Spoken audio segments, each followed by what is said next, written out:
விதமான கண்மமும் அழிய வேண்டும் என்று வேண்டிக் கொள்ள வேண்டும். வெற்றிவேல் முருகனுக்கு, வீரவேல் முருகனுக்கு, ஞானவேல் முருகனுக்கு, சக்திவேல் முருகனுக்கு, செந்தில் நாதனுக்கு, ஜெயந்திநாதனுக்கு, சுப்பிரமணிய சுவாமிக்கு, செந்தூர் முருகனுக்கு.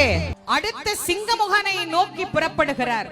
இப்போ நான் ஒரு பானம் போடுறேன், உன் தலையும் ஒரு தலை 2 கையை தவிர மற்றவைகள் முளைக்கிறதா பார் அப்படின்னு சொல்லி ஒரு பானத்தை விடுத்தார்.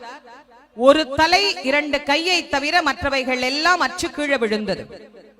மீண்டும் சிறகரங்கள் உள்ளிருந்து முளைக்க தோன்றியது. முருகப்பெருமான் அத்தனையும் உள்ள போய் ஒளிஞ்சிச்சு. அப்பதான் சிங்கமுகனுக்கு ஒரு பயம் வந்தது. ஆஹா, இந்த முருகன் நம்மை கொன்று விடுவான் போல் தெரிகிறதே என யோசிக்க ஆரம்பித்தான். முருகா, நீ வளமையில் எல்லோரும் வைத்திருக்கிற ஆயுதங்களை வைத்து யுத்தம் செய்ய வரவில்லை. புதிதாக வேல் என்கிற ஏதோ ஒரு ஆயுதத்தை வாங்கி கொண்டு வந்திருக்கிறாய். அதுவும் உன் சொந்த வேலும் அல்ல, கடன் வாங்கி வந்த வேல். அந்த வேலை வைத்துக் கொண்டு எங்களை எல்லாம் நீ வேடிக்கை காட்டுகிறாய். வேலின்றி வேறு ஆயுதத்தால் எங்களை கொல்ல முடியுமா என்று சிங்கமுகன் கேட்டபோது முருகப்பெருமான் சொல்றார், சிங்கமுகா, உனக்கு வேல் கிடையாது.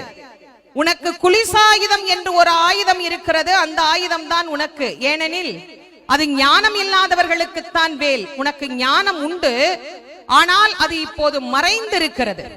அந்த மறைந்ததை நான் குலிசாயுதத்தினால் நீக்கி காட்டுகிறேன் என்று சொல்லி சிங்கமுகனுக்கு குலிசாயுதத்தை விடுத்து அவனுடைய கண்மத்தை அழித்து காட்டினார் முருகப்பெருமான். நமக்கும் மனசுக்குள்ள எத்தனை ஆசை. சின்ன சின்ன ஆசையில ஆரம்பிச்சு கோடி கோடி கோடி கோடி ஆசைகள் வச்சிருக்கிறோம். அந்த ஆசைகளே நம்முடைய பிறவிக்கு காரணம்.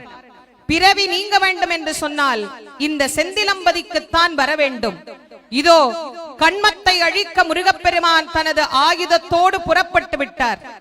எப்படி சிங்கமுகனின் கண்மம் அழிந்ததோ, அந்த சிங்கமுகன் அழிந்து தேவிக்கு சிங்கவாகனமாக பெற்றானோ, அதுபோல் நம்மிடத்திலே இருக்கக்கூடிய அத்தனை விதமான கண்மமும் அழிய வேண்டும் என்று வேண்டிக் கொள்ள வேண்டும். வெற்றிவேல் முருகனுக்கு, வீரவேல் முருகனுக்கு, ஞானவேல் முருகனுக்கு, சக்திவேல் முருகனுக்கு, செந்தில் நாதனுக்கு, ஜெயந்திநாதனுக்கு, சுப்பிரமணிய சுவாமிக்கு, செந்தூர் முருகனுக்கு, தணிகை நாதனுக்கு, பாலசுப்பிரமணியனுக்கு, வள்ளி மலாலனுக்கு, கார்த்திகேயனுக்கு, தண்டாயுதபாணிக்கு,